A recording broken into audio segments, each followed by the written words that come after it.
Alors, bonjour à tous. Merci d'avoir pris le temps de vous joindre à nous. Dans la situation actuelle, nous souhaitons que vos familles et vous soyez bien et en santé. La présentation d'aujourd'hui vous est donnée en lien avec les événements récents.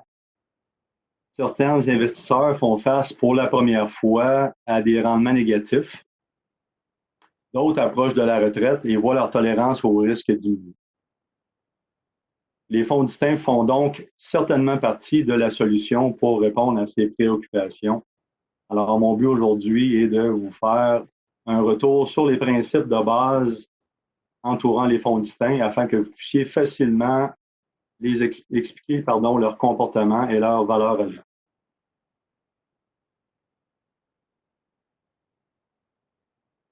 À l'ordre du jour, nous allons voir très brièvement qu'est-ce qu'un fonds distinct.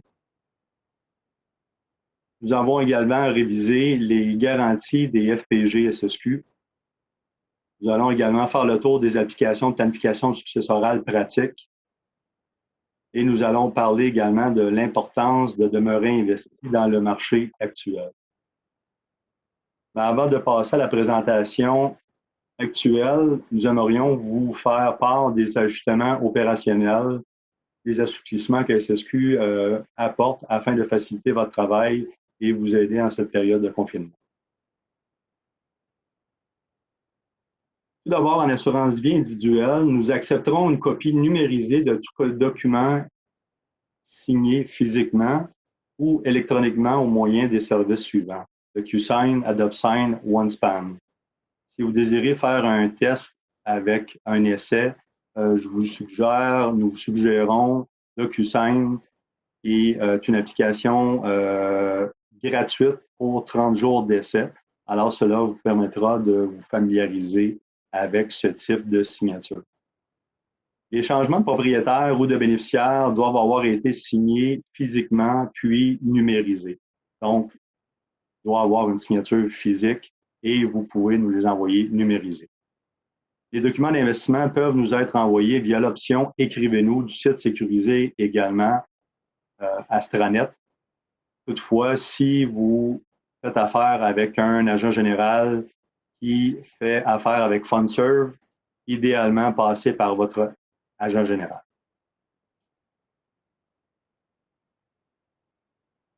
Côté investissement, possibilité d'effectuer une nouvelle contribution également.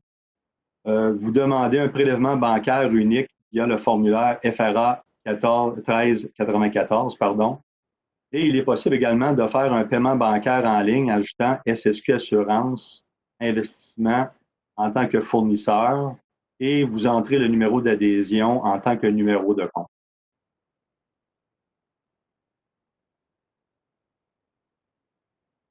Toujours en investissement, les retraits et les règlements de décès. Veuillez nous faire parvenir vos demandes via le site sécurisé. Tout paiement sera fait par dépôt direct. Aucun chèque n'est envoyé pour l'instant. Donc, vous assurez d'inclure un chèque spécimen à la demande.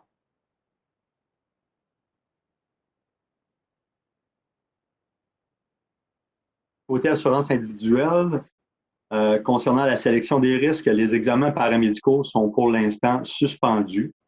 Les dossiers actuellement à l'étude feront l'objet d'une considération individuelle. La décision sera communiquée sur LifeSuite. Pour la proposition électronique, les téléentrevues sont toujours commandées par SSQ auprès de Dynacare. Toujours en assurance vie individuelle, vous pouvez dorénavant faire l'ajout de couverture vie entière 20, vie 100 et notre T100 sur la proposition électronique. Toutefois, la façon de le faire, c'est que dans l'onglet des produits, simplement indiquer le capital total qui tient compte de toutes les couvertures souhaitées. Alors, un exemple, un client demande 500 000 d'assurance temporaire, un exemple en T20, et demande 50 000 de T100 en couverture additionnelle. Alors, dans la section temporaire, inscrivez 550 000 dans la section temporaire. Bien évidemment, donnez l'information juste à votre client par rapport au prix et faites parvenir à votre MGA, à votre agent général, l'illustration en tenant compte de toutes les couvertures, incluant le numéro de proposition et le nom des clients. Pour ce qui est des primes, à ce moment-là, un réajustement se fera au moment de l'émission du compte.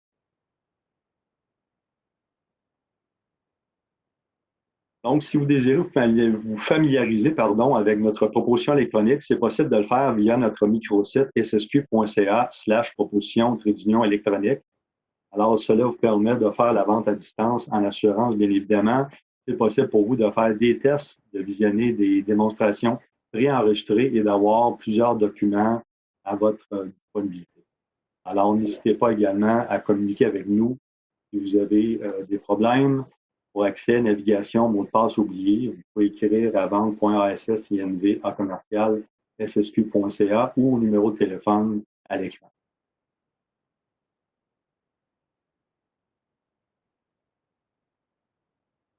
Donc, nous débutons la présentation, les fonds distincts. Alors, les fonds distincts sont des contrats de rente offerts uniquement par les compagnies d'assurance. Les actifs sont investis séparément des actifs de la compagnie.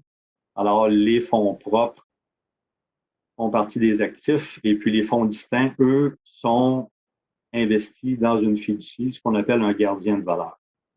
C'est similaire aux fonds communs proposés par les banques et les compagnies de placement et offre des possibilités d'investissement et de rendement remarquables. Alors, étant donné qu'un fonds distinct est muni d'une garantie de décès, il est considéré comme un contrat d'assurance. Voici les trois parties prenantes du contrat. Vous avez l'investisseur, le rentier et le bénéficiaire ou les bénéficiaires dont nous verrons la description dans les prochaines diapositives. L'investisseur détient les droits associés à la propriété du contrat. Donc, il peut désigner les bénéficiaires, il peut choisir les placements, il peut faire les changements liés à ces deux-là également. Il peut faire un choix de rentier différent de lui-même pour les comptes non enregistrés.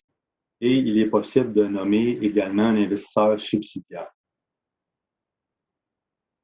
En cas de décès du rentier, en l'absence de bénéficiaire vivant, le produit est payable à l'investisseur.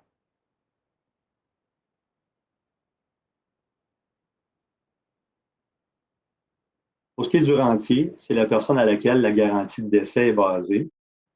L'investisseur peut désigner également un rentier successeur. Nous verrons plus tard des applications pratiques à cet effet. Et la prestation payable lors du décès du rentier, la prestation payable lors du décès du rentier, excusez-moi, la prestation est payable lors du décès du rentier, sauf s'il y a un rentier successeur. Donc, prenez note que le rentier successeur a toujours préséance sur les bénéfices, dans le cadre d'un fonds distinct.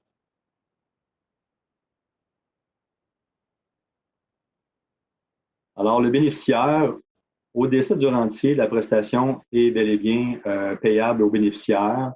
Un bénéficiaire privilégié a préséance sur les créanciers, nous le verrons un petit peu plus tard. Et puis, un bénéficiaire peut être irrévocable. Donc, à faire attention, lorsque vous désignez un bénéficiaire irrévocable, vous devrez obtenir son assentiment pour changer de bénéficiaire.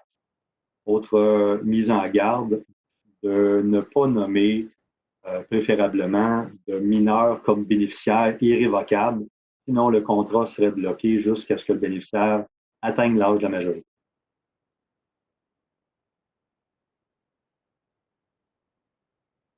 Nous passons à au deuxième item, la garantie des FPG.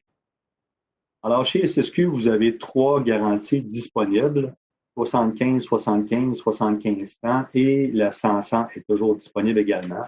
Alors, au niveau de la garantie régulière, elle est disponible jusqu'à l'âge de 90 ans, puis adhérer jusqu'à l'âge de 90 ans. Et puis, les profils du client visé, en fait, c'est tous les âges, les clients ayant une bonne tolérance au risque. Et puis, ce sont surtout les gens qui privilégient les frais de gestion les plus bas. À la dernière crise financière de 2008, la majorité des institutions financières ont mis en place une garantie, justement 75-75, dont l'objectif était, entre autres, de diminuer les ratios de frais de gestion au plus bas possible. L'échéance est à 100 ans et il n'y a pas de cristallisation au décès pour cette garantie.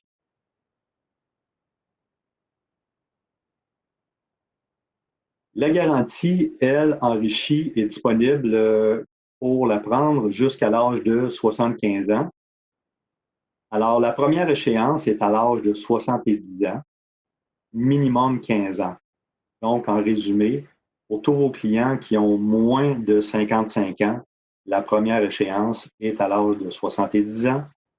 Et puis, pour les gens qui ont 55 ans et plus, alors la durée minimale est de 15 ans. Le profil de client, habituellement âgé entre 50 et 75, surtout des personnes qui sont sensibles à la sécurité du capital au décès, comme présentement en marché baissier, les gens qui veulent protéger le capital au décès, c'est la meilleure façon.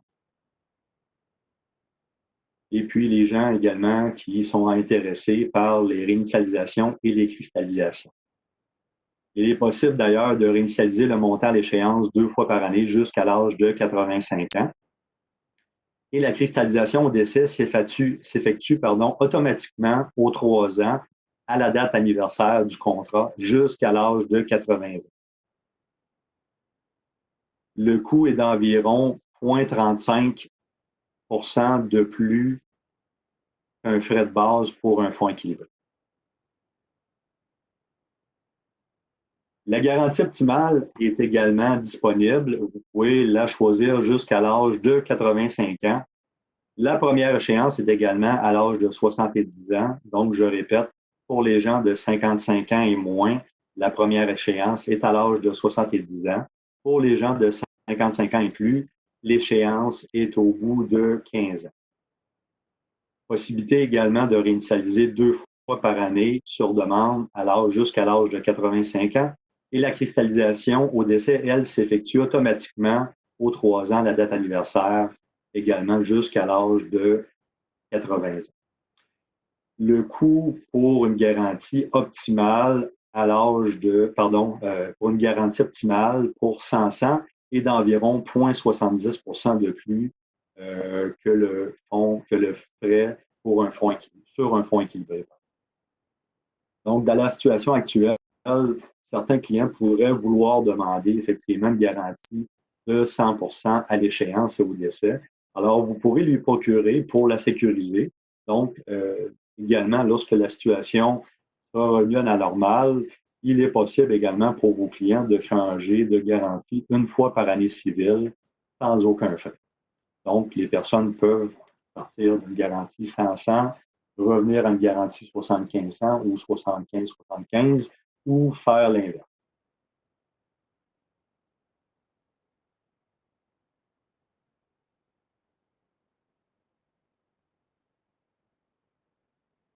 Des applications pratiques de planification successorale. Alors, non seulement les fonds distincts possèdent-ils des garanties intéressantes, mais également des applications pratiques que nous allons voir.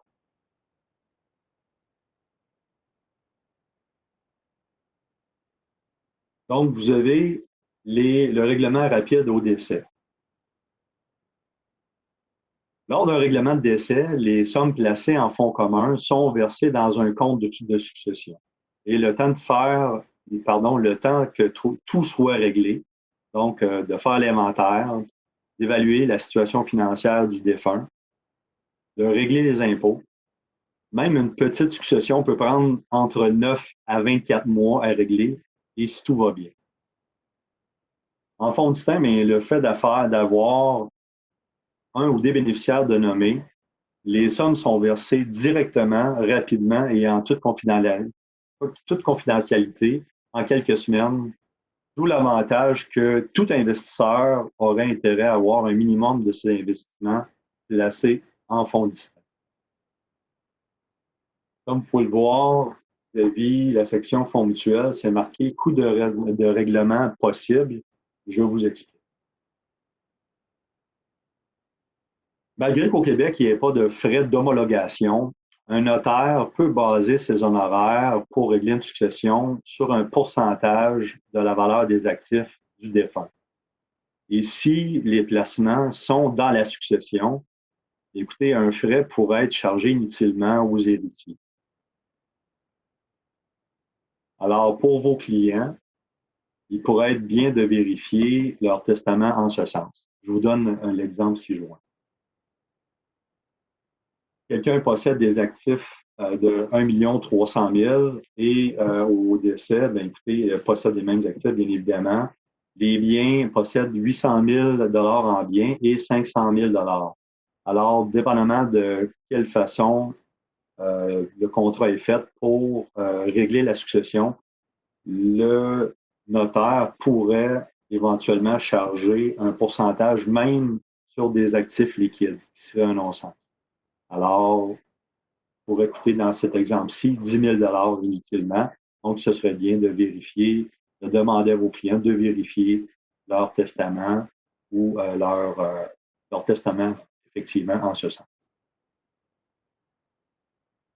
Donc, tout va bien jusqu'à maintenant. Pas de questions? Vous avez simplement qu'à lever la main. Non, je plaisante, bien sûr. Alors, on continue. Vous avez également une des protections les plus importantes en fonds distincts versus les fonds communs, c'est la protection contre les créanciers. Alors, depuis la modification de la loi sur les sociétés de fiducie et les compagnies et les sociétés d'épargne il y a plusieurs années, les REER sont depuis considérés insaisissables en cas de faillite, qu'ils soient investis en fonds communs ou en fonds distincts, sauf les contributions des 12 derniers mois ou en cas de preuve de fraude. Toutefois, qu'arriverait-il en cas de difficulté financière? Car il est possible de se retrouver dans une telle situation à une période de notre vie sans pour autant envisager la faillite. Mais pendant ce temps-là, notre épargne retraite principale, nos REER, deviennent saisissables. Alors, c'est là que les fonds distincts se démarquent, car ils protègent également pendant une telle période.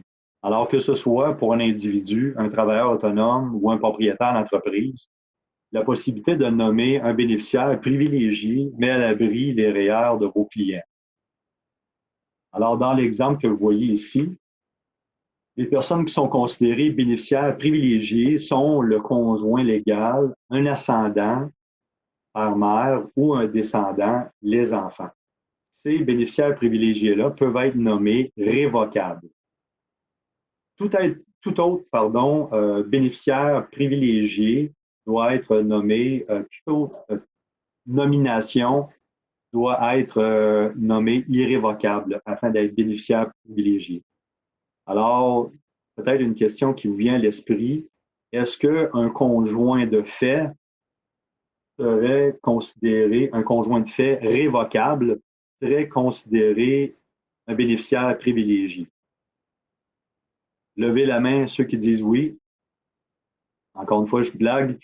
Donc, la réponse est non. Donc, pour qu'un conjoint de fait soit nommé bénéficiaire privilégié, il devrait être nommé irrévocable.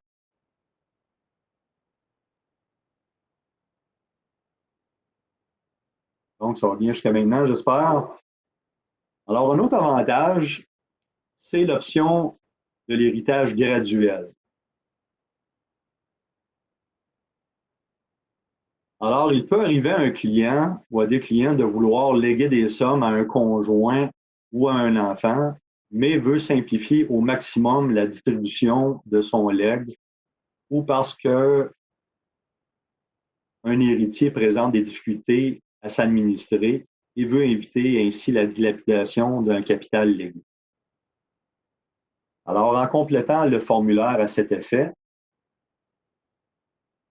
il est possible de donner un héritage graduel sous forme de rente ou sous une combinaison de sommes forfaitaires rente. Alors, je vous donne un exemple. Un père veut léguer une somme non enregistrée à une de ses filles, sauf que cette dernière s'administre très mal et sait que il pourrait passer à travers finalement son legs très rapidement. Alors, ce qui serait possible de faire, ce serait soit de donner un montant forfaitaire, un exemple, le père a 100 000 à léguer, pourrait donner 25 000 immédiatement et pourrait faire une rente de 75 000, par exemple une rente certaine 10 ans, pour léguer le reste du patrimoine. Ceci dit, c'est possible de faire un montage semblable en fonds commun en créant une fiducie. Sauf qu'en le faisant en fonds distinct, c'est que vous évitez plusieurs choses. C'est que vous évitez les frais liés à la création d'une fiducie. Parce qu'il y a des coûts de reliés à celle-ci et à la gestion. Et puis, si jamais on veut léguer des sommes, une certaine somme, mais pas nécessairement suffisamment élevée pour créer une fiducie et payer des frais reliés à celle-ci. Alors, en fonds distinct, avec le formulaire discuté, c'est la façon idéale. L'autre chose également qui est très simple côté des fonds distincts avec un tel formulaire, c'est que l'investisseur peut refaire des changements euh, en appelant simplement SSQ sans avoir besoin de soit contacter le notaire ou soit de besoin de faire des changements au niveau de la fiducie. Mais surtout, l'important au niveau de l'option graduelle, de l'héritage graduel, c'est de transférer, l'avantage de transférer graduellement un héritage de façon simple.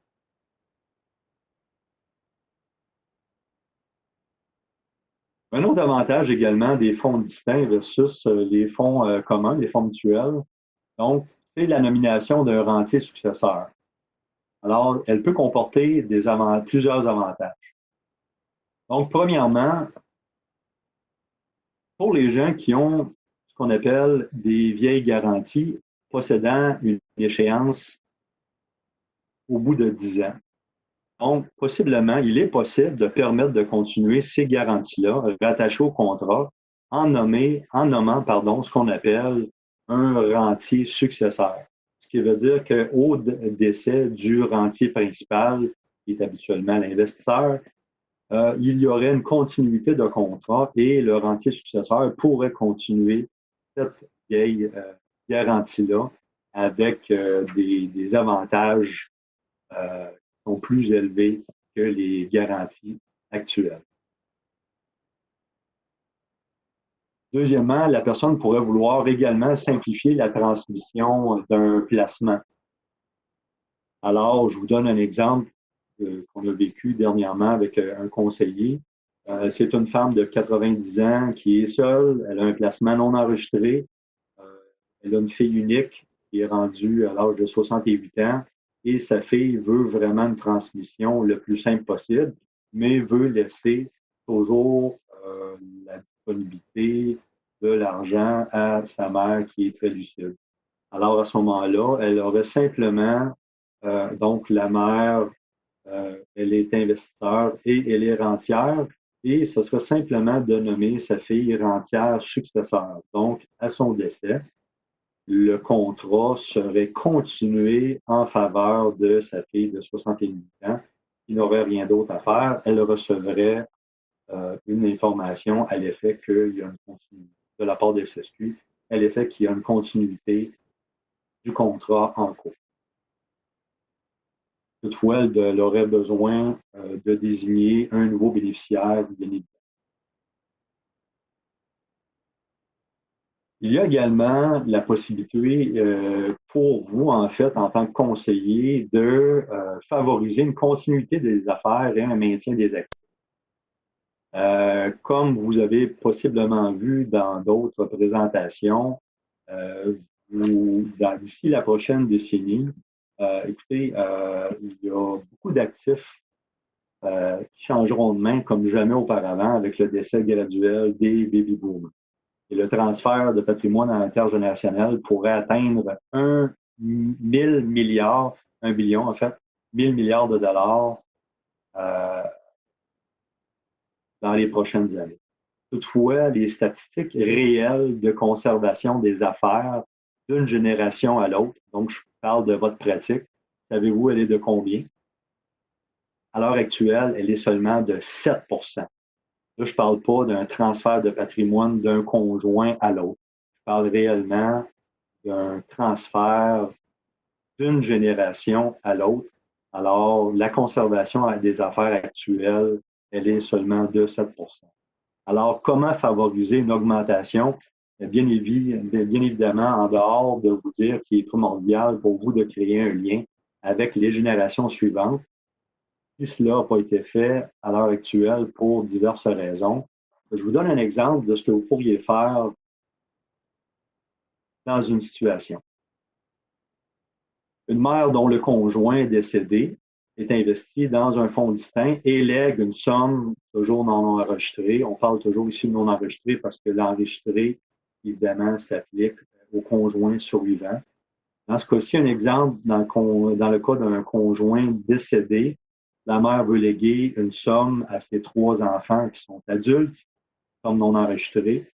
Alors, en addition de les nommer bénéficiaires, vous pourriez les nommer rentiers successeurs.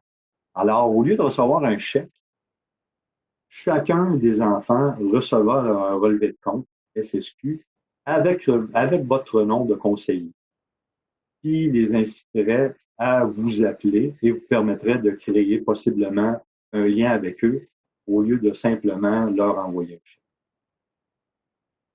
Alors, à cet effet-là, si vous désirez plus d'informations, vous pourrez vous adresser directement à vos directeurs de compte SSQ respectifs.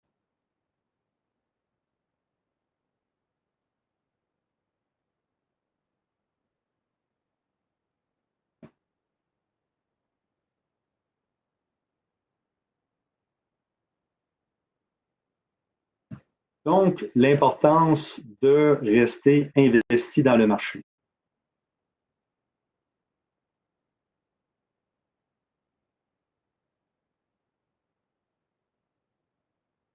Comme vous le savez, déjà, la volatilité a toujours fait partie du marché boursier et ce, depuis son existence. Que la raison soit causée par une crise financière, une bulle technologique, une bulle immobilière, une pandémie ou toute autre raison irrationnelle, elle est là pour y demeurer. Elle fait partie du marché boursier. Pendant le marché reprend toujours son cours normal après quelques mois, voire quelques années, et continue de croître avec l'économie. Alors, on le voit ici avec le tableau Morningstar. Désolé, il est un peu brouillé. Toutefois, si on regarde, on recule depuis le début des années 50, on voit que le marché boursier a connu des crises financières, des crises boursières, des crises reliées à d'autres types d'événements et le marché boursier a toujours repris. L'économie va ainsi. Donc, ce qui est important toutefois pour vos clients, c'est qu'à moins d'un changement important dans leurs besoins, il est important pour eux de conserver leur position et de ne pas céder à la panique, car leur perte se concrétise uniquement lorsqu'ils vendent leur position. Alors, encouragez à vos clients à conserver leur placement et à possiblement même en rajouter de façon périodique en cours de route.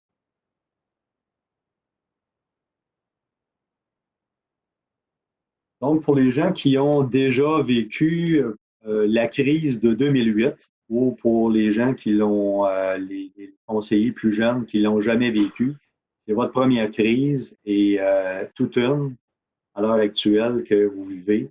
Alors, je vous donne une impression pour les gens qui ont déjà vécu la crise de 2008. Donc, c'est une impression de déjà vu.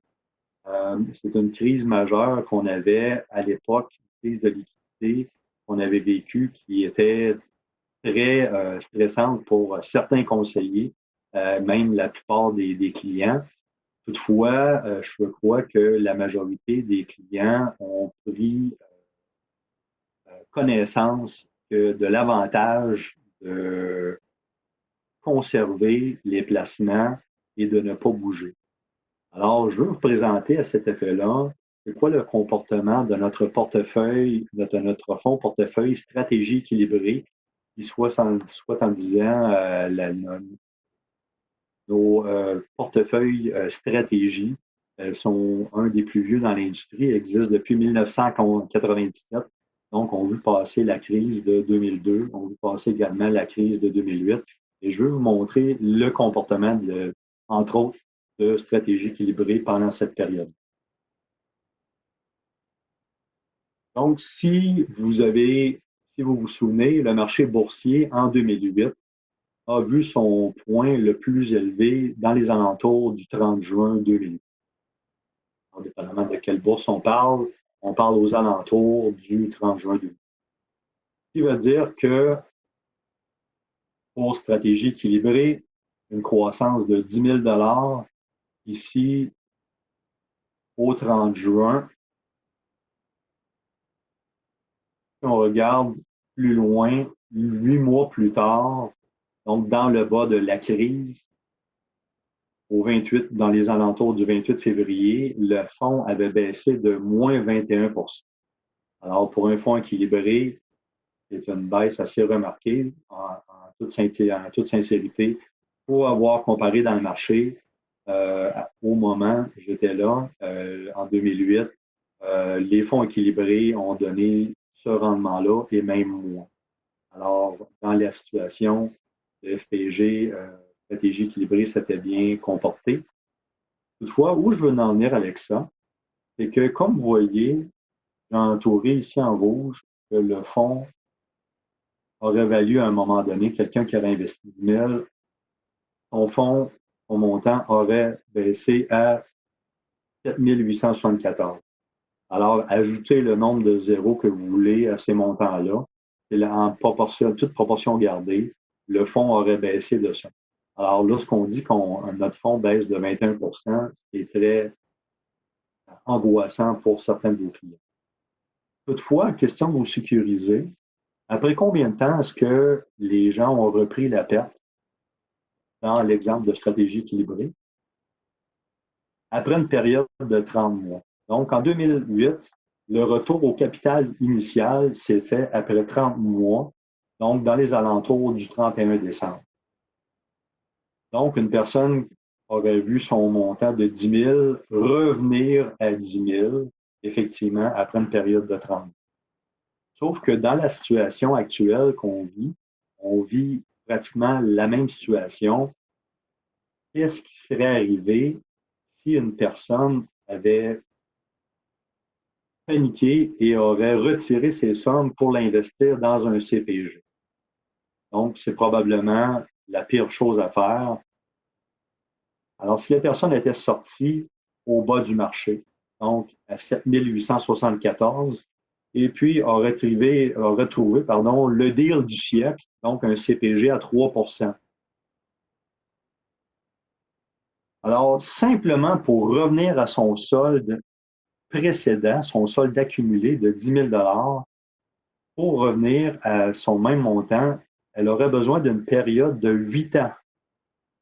Alors que, comme je vous mentionnais précédemment, ici, ça avait pris une période de 2 ans et demi pour revenir au capital initial.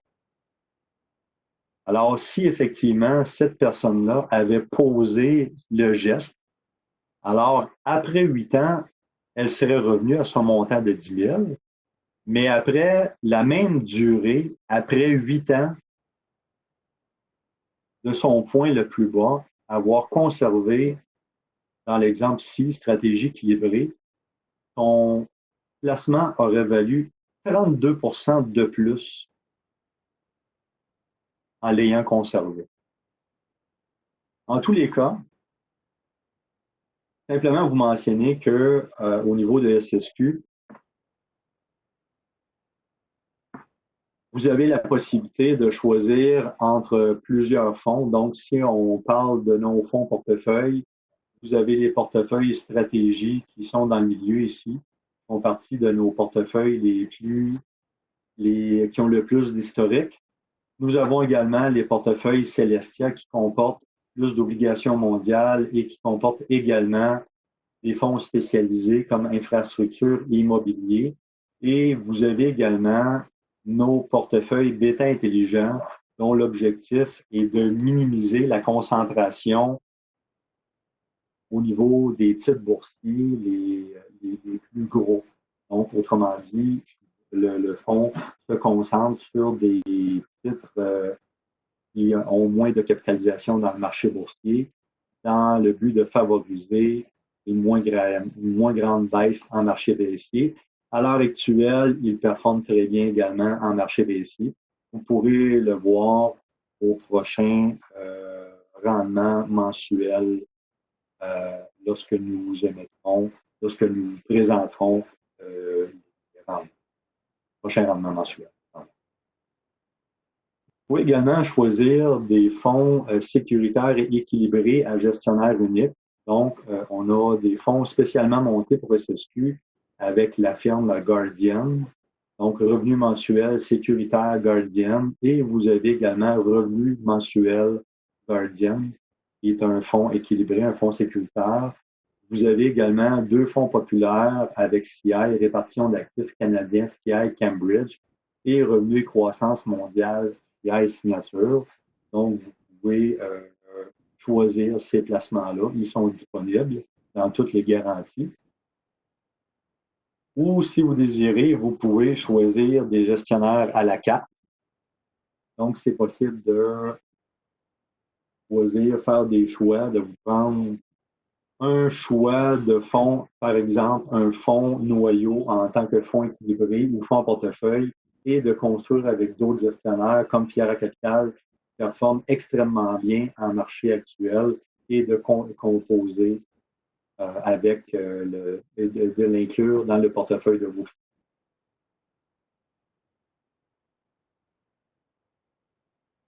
Donc, je vous présente également l'équipe qui est à votre disponibilité pour le Québec. Alors, vous avez Nathalie Leclerc, Louis-Philippe, moi-même, Chantal Jen, vous avez Youssef Lalou également, et vous avez également nos trois représentants de service qui sont là pour vous aider. Alors, si vous avez besoin de quoi que ce soit, on peut vous aider dans cette période difficile pour vous et vos clients. Alors, n'hésitez pas à faire appel à nous. Et puis, si vous voulez composer des portefeuilles, ça nous fera plaisir de vous aider à m'en monter. Alors, je vous remercie beaucoup. Si vous avez des questions, alors c'est le moment de les poser. Oui, bonjour Steve, c'est Alexandre Trudel. Oui. Donc, bonjour tout le monde.